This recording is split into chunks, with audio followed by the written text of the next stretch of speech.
Bonjour et bienvenue.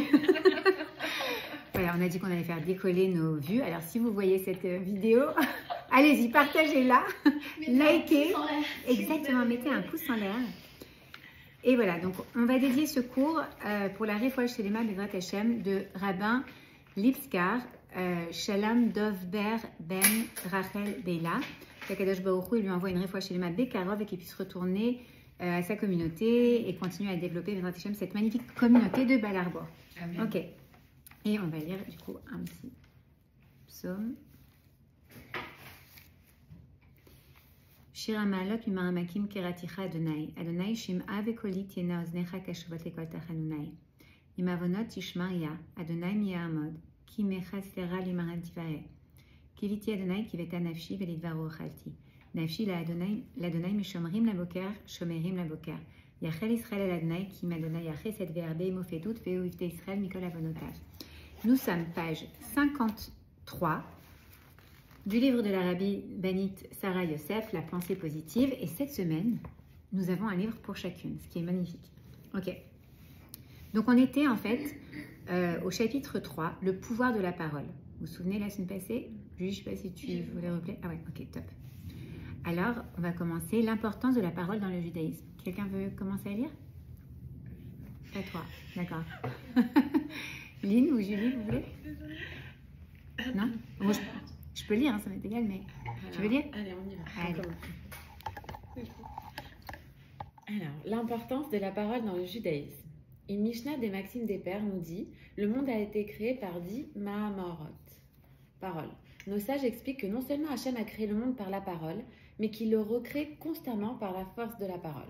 On déduit de cet enseignement que nos paroles ont elles aussi le pouvoir d'influer sur notre monde. L'histoire juive regorge d'histoires de personnages bouleversant le cours des choses grâce à leurs paroles.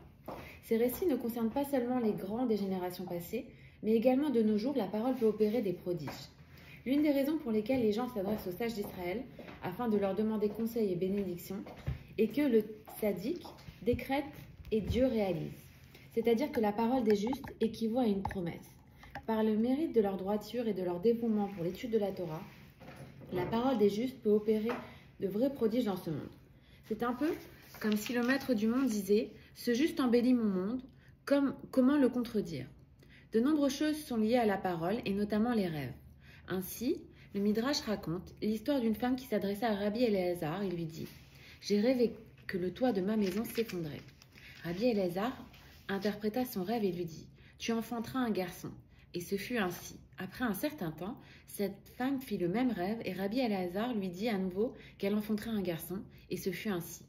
Quelque temps après, elle fit le même rêve une troisième fois et comme d'habitude, elle alla consulter Rabbi Eliezer, mais il était absent de la maison d'études à ce moment-là, et ses élèves lui proposèrent de l'aide. « Êtes-vous aussi qualifié que votre maître dans l'interprétation des rêves ?» leur demanda-t-elle. « Raconte-nous ton rêve et nous l'interpréterons, » répondirent-ils. Elle leur raconta qu'elle avait rêvé que le toit de sa maison s'effondrait. Les élèves lui répondirent qu'elle serait appelée à enterrer son mari. Oui. En entendant cela, elle sortit de la maison d'études en larmes. À son retour, Rabbi Eliezer demanda à ses élèves pourquoi cette femme était tellement bouleversée. Ils lui racontèrent ce qui s'était passé, en son absence.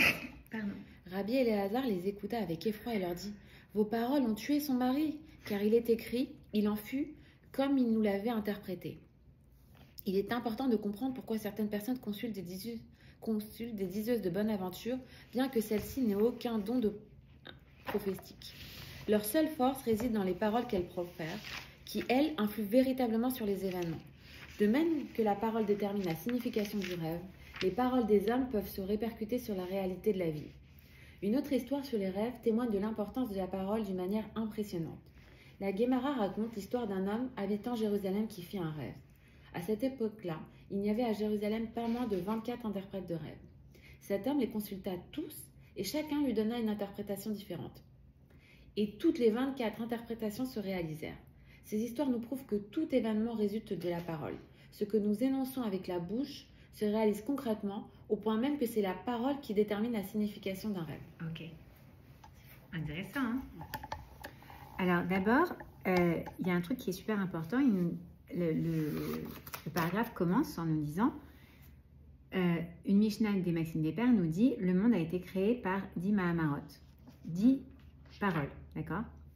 Et je suis allée chercher un chumash pour qu'on puisse lire ensemble, parce qu'on connaît toutes plus ou moins quel jour il a créé quoi, etc. Mais ce qui est intéressant, c'est de se dire qu'au commencement de la création, donc comment est-ce que commence la Torah, d'accord? Bereshit bara Elohim et Hashemayim ve'et haaretz, au commencement de la création par Dieu des cieux et de la terre, alors que la terre était étonnamment vide, avec l'obscurité sur la surface de l'abîme, et que le souffle de Dieu, on va voir aussi ce que ça veut dire, planait au-dessus de la surface des eaux, Dieu dit que soit la lumière, et la lumière fut, d'accord?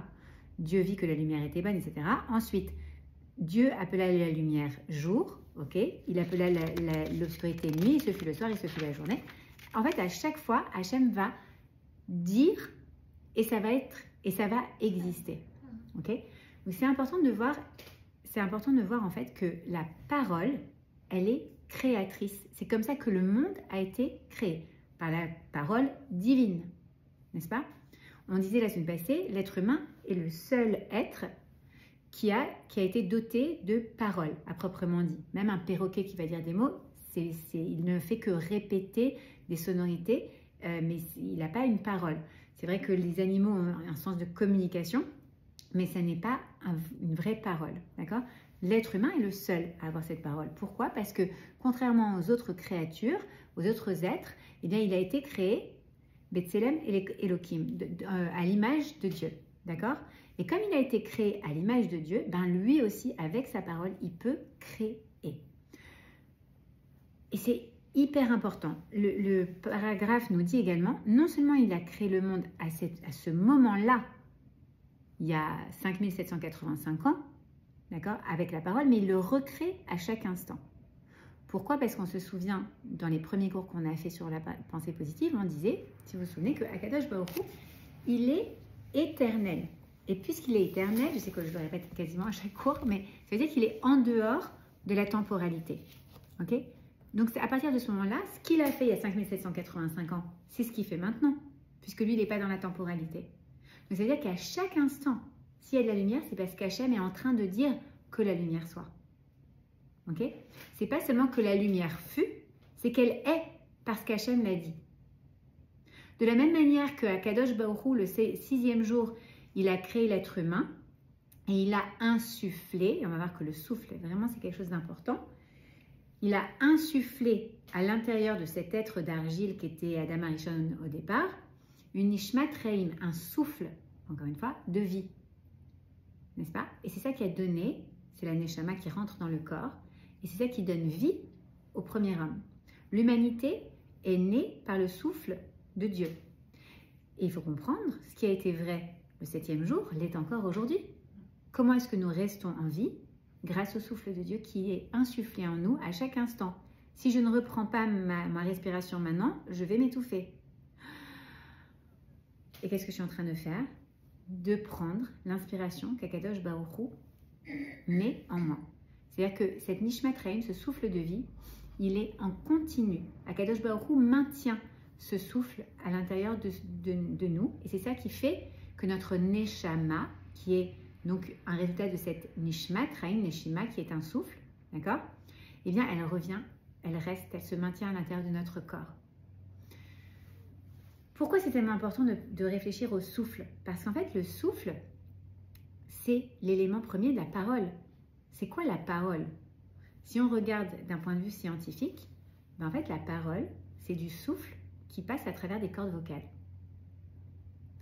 Alors, elle vient bien évidemment exprimer une pensée et elle vient évidemment exprimer une volonté. Mais elle n'est que l'expression par un souffle qui passe par les cordes vocales de cette pensée et de cette volonté. D'accord? Donc, c'est important de comprendre qu'en fait, cette idée de souffle et le souffle qui vient du plus profond de soi, d'accord? Eh bien, en fait, c'est avec ce souffle qu'on crée. Et c'est hyper important de se rendre compte à quel point nos paroles ont un impact. Alors, on peut s'en rendre compte parfois. C'est vrai que quand on entend des histoires d'interprétation de rêves, quand on entend par exemple des histoires de tzadikim, Rabbi David était il n'y a pas très longtemps ici, n'est-ce pas? Et il a donné à beaucoup de gens des livres qui racontent l'histoire de sa famille notamment, d'accord? Et bien si tu lis les livres de l'histoire de sa famille, tu vas voir que plein de fois, en fait, le tzaddik a dit, par exemple, les gens viennent pour prendre une bracha. Une famille qui veut, par exemple, absolument avoir des enfants, mais ils peuvent pas, ils n'arrivent pas, ça fait 20 ans qu'ils sont mariés, ils n'arrivent pas à avoir des enfants. Et ils vont voir un tzaddik. Et il veut que le tzaddik lui dise, je veux avoir un enfant. Maintenant, si le tzaddik il dit, ça va arriver. Mais s'ils n'ont pas eu d'enfants avant, peut-être que c'était parce que Hachem, il savait que pour eux, il ne fallait pas qu'ils aient des enfants. Alors, est-ce que le tzaddik, il doit dire, il ne doit pas dire? Il y a des histoires comme ça, d'accord? Mais à partir du moment où le tzaddik, il dit, alors ça va arriver. Et il y a beaucoup de gens qui ont beaucoup de confiance dans les tzaddikim et qui ont peur qui ne ressentent pas forcément, pas nécessairement la présence de Dieu parce qu'elle est cachée. Et donc, ils vont aller voir les tzaddikim pour se rassurer sur certaines choses. Mais c'est très bien de se rassurer. On a besoin. Il faut aussi comprendre que la parole du tzaddik, c'est un intermédiaire. C'est un intermédiaire, exactement. Et que Akadosh Baruch Hu, c'est lui qui est avec nous, tout le temps. C'est lui qui nous donne cette force créatrice, d'accord? Et c'est lui qui nous nourrit, c'est lui qui nous donne vie, et c'est lui qui dirige tout. Et comme on le sait, il nous aime.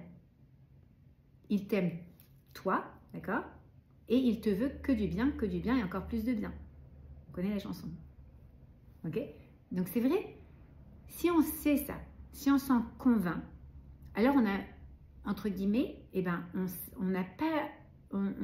va en fait avoir confiance en lui et s'en remettre entre ses mains. C'est hyper important. Mais c'est vraiment très important de prendre conscience que ce que je dis, peu importe ce que je dis, et parfois on entend tellement des bêtises, ça tout crée. Ça crée quelque chose. Même quand je suis énervée, c'est justement comment est-ce qu'on dit en français? This saying, ce dicton en français qui dit tourne ta langue 7 fois dans ta bouche avant de parler. Bah, c'est vraiment quelque chose qu'on doit faire, surtout quand on est énervé. Parce que quand on est énervé, c'est pas, on dit on est en dehors de soi. On est hors de soi. D'accord? Qui est-ce qui vient prendre la place? C'est le Yetzer Hara. Et le Yetzer Hara, lui, il va te faire dire les pires choses parce qu'il veut que t'éloignes du bien. Donc il va te faire dire des trucs. Jamais sur la vie de Tata Flecha, je te promets que... D'accord? Des trucs que vraiment on n'a pas envie de dire en temps normal, donc on n'aurait pas dit en temps normal, mais parce qu'on est sur les nerfs et qu'on est hors de soi, alors quelqu'un d'autre prend notre parole, d'accord? Mais il faut en fait tourner sa langue dans sa bouche avant de parler. Pourquoi? Parce que se rendre compte, attends, c'est ma place, c'est ma bouche. Je ne vais pas laisser quelqu'un d'autre dire des choses et créer des choses à cause de moi. Je vais réfléchir. Qu'est-ce que je peux faire pour ne pas m'énerver? D'accord? Il y a par exemple, dans un livre que je lisais récemment sur l'éducation, le Rav il donnait un exemple d'un père de famille qui s'énervait très souvent. Et en fait, dès qu'il était à table avec ses enfants, il se rendait compte que c'était là où il s'énervait tout le temps. Et du coup, il avait décidé qu'à partir d'aujourd'hui, il allait faire en sorte que quand il y a un de ses enfants qui lui sort un truc qui l'énerve ou vraiment il n'arrive pas à se retenir, au lieu de réagir tout de suite, il va d'abord monter à l'étage, compter les serviettes de toilette. D'accord? Et après, il redescend et il dit ce qu'il a à dire. Et bien, il s'est rendu compte que du coup, ça ne le mettait plus en colère. Pourquoi? Parce que finalement, sur le coup, il a le nerf, il a le sang qui lui monte. Il dit rien pour le moment, il monte des escaliers, il est toujours en colère, il va compter les serviettes de toilette, mais entre-temps, le sang, il redescend. Et il revient, c'est bizarre ce bruit. Et il revient, non, on dirait comme un... Ah, je pense que c'est un camion. Et il revient après à lui, et donc du coup, il est plus énervé, donc il va pouvoir répondre de manière beaucoup plus sensée. Alors, on n'est pas obligé d'aller compter les serviettes de toilette, mais on peut faire quelque chose qui nous détourne, qui nous laisse ce laps de temps pour faire redescendre la tension et au final qu'on réagisse comme on l'aurait fait mais sans regretter ce qu'on a dit puisqu'on n'a rien dit. Esther, moi j'ai une petite question. Ouais. J'ai du mal, je m'embrouille un petit peu parce qu'on a dit au départ que la pensée était créatrice et maintenant on dit que la parole est créatrice. Ouais. Et des fois on pense des choses qu'on ne dit pas. C'est vrai ça. C'est vrai, t'as raison. Tu vois, donc la parole est plus créatrice que la pensée, entre guillemets. Enfin, je sais pas comment t'expliquer, c'est qu'en fait, la pensée, elle reste contenue. La parole, elle est exprimée. Donc, exprimée, c'est-à-dire qu'elle est imprimée à l'extérieur. Donc, elle a un effet sur ta réalité qui est beaucoup plus fort. Donc, si par exemple, tu te dis, mais quoi, imagine, je sais pas, un truc, tu étais à une soirée très guindée, machin, et là, d'un seul coup, tu as un de tes enfants qui arrive et qui, je sais pas, fait une bêtise monumentale devant tout le monde. Tu dis, mais celui-là, dans ta tête, tu dis, mais celui-là, mais quoi, la tréha qui va se prendre quand il rentre à la maison? Ou alors, mais attends, il sait pas quelle remontrance je vais lui dire, ou qui croit pas qu'il va pas jouer à ci ou à ça pendant. D'accord? Tu te le dis dans ta tête, mais tu l'as pas exprimé. Entre-temps, tu te retrouves avec ton fils seul 2 heures après cette soirée. C'est retombé. Qu'est-ce que tu vas lui dire? Mon fils, tu sais, je pense que tu t'es pas rendu compte, mais en fait, on était dans un environnement qui n'était pas du tout approprié pour ce genre de comportement. Et là, tu vas avoir une conversation, en fait. Pourquoi tu n'as plus les nerfs comme tout à l'heure? Ou la honte comme tout à l'heure? Tu vois ce que je veux dire? La pensée que tu as eue à ce moment-là, tu ne l'as pas réalisée. Et tu as changé ta pensée. C'est surtout ça. C'est surtout dans ces moments où tu es énervé, tu vas penser à un truc. Exactement. Voilà. Après, et qu'est-ce qui se passe par rapport à la parole? C'est ce qu'on disait la semaine passée. La parole, on ne peut pas la modifier. Une fois qu'elle est exprimée, elle est imprimée, mais même si tu l'as dit toute seule. Vous vous souvenez de cette histoire? Je vous ai raconté la parabole avec la tête d'oreiller. Ok. Une fois que tu as jeté les plumes comme ça et qu'elles se sont étalées un peu partout dans la ville, va récupérer les plumes. C'est infaisable. Tu peux même te dire à toi-même toute seule, mais qu'est-ce que c'est que ce ventre, ma Esther? Mais c'est pas possible, mais arrête de bouffer ton chocolat. Là, c'est pas possible. Tu l'as dit. Tu l'as vraiment dit. Alors que si tu le penses seulement, la pensée, en fait, elle est en effet créatrice, sauf que la différence, c'est que tu peux la rediriger, puisqu'elle n'a pas été exprimée. Tu peux la changer. D'accord. Bon, c'est bien. Tu vois? Donc, Hi Erika, how are you? Donc, c'est ça qui est l'avantage avec la pensée, c'est que la pensée, elle est voilà, parce que tu peux la remplacer. Tu as pensé quelque chose, mais tu peux décider de penser autrement. Et même si tu as pensé quelque chose et que tu as réussi à agir autrement, à dire autre chose, tu as même un mérite. Parce que tu te rends compte que tu as réussi à travailler sur toi pour ne pas aller le dire, ce truc. C'est dur parfois, tu sais, et surtout, je trouve personnellement avec les enfants, et je pense que quand on a des ados parfois, ou peut-être même avec des enfants petits, je me souviens plus tellement de ça, mais parfois tu as envie de dire un truc, et tu dis non, en fait là, il faut pas que je dise. Ben en fait, tu as réussi à contenir ta parole. C'est énorme. On voit que Rachel Imenu, un de ses grands mérites, il est dans le fait d'avoir été silencieuse, de ne pas avoir révélé. Pourtant, mais elle aurait pu avoir envie de dire à sa sœur, dis donc, oh, c'est moi qui devais me marier avec lui en premier, au fait. Hein. D'accord? Donc, tu vas pas me la jouer, c'est mon mari et tu me l'as pris. Non, c'est moi qui devais me marier avec lui et papa, il nous a fait un balagan. D'accord? Donc, le fait qu'elle ait retenu sa parole, qu'elle se soit dit, non, je ne dis rien pour son bien, d'accord? Il n'y a rien de plus dur. Fermer notre bouche, encore plus pour une femme, mais il n'y a rien de plus difficile. C'est dur. Tu te dis, mais comment un homme, il a plus de facilité. Mais une femme, toi tu me prends les lèvres. D'accord, attends, je vais te le dire. C'est difficile. Non, mais c'est important aussi ce que tu disais, même quand on est seul, des fois quand on s'énerve et tout, on rumine, il ne faut pas parler aussi. À ce moment-là, il faut vraiment que ça reste dans la tête. Quoi. Si tu as besoin de l'exprimer, exprime-le. Parce que parfois, on a besoin de sortir les choses. Tu vois? Exprime-le, mais tu peux dire, je ressens ta. Ouais, imprime-le aussi. L'écriture aussi, c'est important. Ouais. Mais par exemple, il y a... Écrire, c'est comme dire? Écrire, c'est comme dire. C'est pas exprimé dans l'univers de la même manière. C'est pas avec la parole. C'est avec l'écriture. L'écriture fait beaucoup de bien. Moi, par exemple, en life coaching, j'utilise beaucoup les lettres. C'est des lettres symboliques. Mais par exemple, tu veux te libérer d'un ressenti que tu as avec, je sais pas, même quelqu'un qui est dans ta vie, même avec ton mari, d'accord? Tu peux lui écrire une lettre et tu l'envoies, mais pas à ton mari. Tu l'envoies à une destination X ou Y, d'accord? Je sais pas, par exemple, à l'adresse 22 rue des Maries qui font pipi au lit, je sais pas, enfin n'importe quoi. Je dis ça. Aucun rapport. Mais et tu envoies, tu la postes. Ou même tu la postes pas, mais tu la mets dans l'eau. Tu l'envoies, tu la laisses dans la mer, d'accord? Pourquoi c'est important? Parce qu'en fait, tu as exprimé. On ne peut pas tout garder en soi, c'est pas bon pour soi.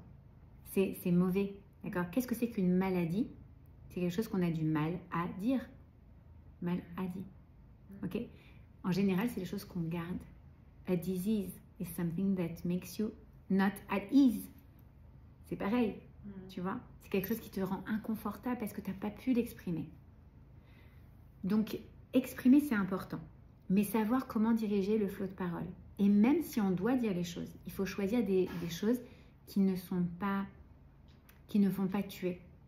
La parole peut tuer, qui ne sont pas blessantes, qui soient constructives. Et c'est pas facile. Parfois, c'est pas facile parce que on contient. Mais c'est justement, il ne faut pas contenir trop. Il faut aussi avoir des moyens, réfléchir en amont. Qu'est-ce que je peux faire qui va me permettre d'évacuer c'est trop plein d'émotions, ces choses que j'ai contenues en moi. Et là, je sens que j'ai vraiment besoin là. Là, j'ai plus de patience. Là, j'ai plus d'espace pour l'autre. Là, j'ai besoin de vider un petit peu mon sac, entre guillemets, ma jarre émotionnelle, d'accord? Que ce soit, il y a des choses qui permettent de vider son sac émotionnel. C'est par exemple, ça peut être faire du sport, ça peut être venir à un cours de Torah, se remplir de quelque chose, avoir une coach ou une thérapeute qui permettent de vider.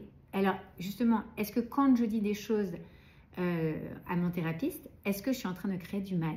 Non, tu es en train de vider quelque chose. Tu n'es pas en train de dire du mal. D'ailleurs, ce n'est pas considéré comme du lashon hara nécessairement. Ça fait partie de ce qu'on appelle les toélettes. Ça fait partie des lois qui permettent de dire parfois entre guillemets, du mal de quelqu'un. Mais ce n'est pas dans le but de juste dire du mal. C'est pour te soigner toi. Et c'est privé.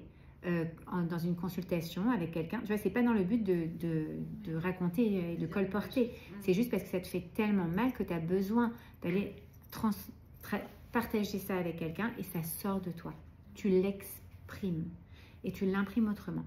Mais c'est certain que l'écriture, c'est un merveilleux moyen de thérapie et ça permet de libérer beaucoup, et parfois de se tourner même vers ses ancêtres. De se dire, attends, mais moi, je ne peux pas me permettre de faire ci, parce que tu comprends, ma grand-mère, elle était dans les camps et elle ne se plaignait pas, et moi, je vais me plaindre de ci, me plaindre de ça. Tu peux écrire une lettre. Mamie chérie, j'ai porté avec moi le joug de l'Holocauste pendant des années. Je me suis sentie coupable parce que toi, tu n'as pas voulu m'en parler, tu n'as jamais voulu que moi, je souffre de ça, mais moi, toute seule, par loyauté pour toi, par fidélité pour toi, je me suis accrochée à ce sentiment de culpabilité, si ça, d'accord.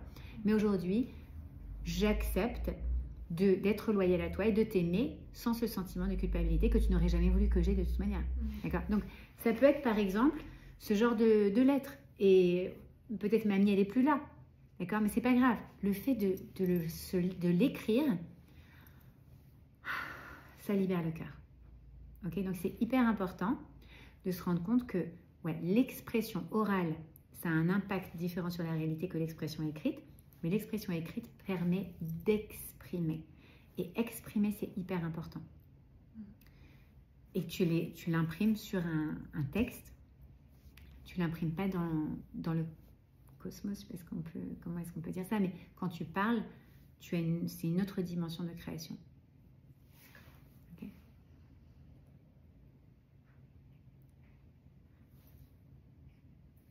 We have to start our class in English. Erica, we're going to start. No rush, you know me, I'm always... Yeah, I know that you're enjoying this moment. No, do we have I 5 more minutes? Do it, don't worry about me. Yeah, we're just going to do 5 more minutes so you finish your emails and stuff and then No, we'll I'm start. good, I just don't You want sure? you to rush. Yeah, I'm good. Ben voilà, les paroles blessantes et futiles. Quelqu'un veut lire? Ok, je lis. Est-ce que c'est bien là? Vous voyez si c'est... Ouais. Okay.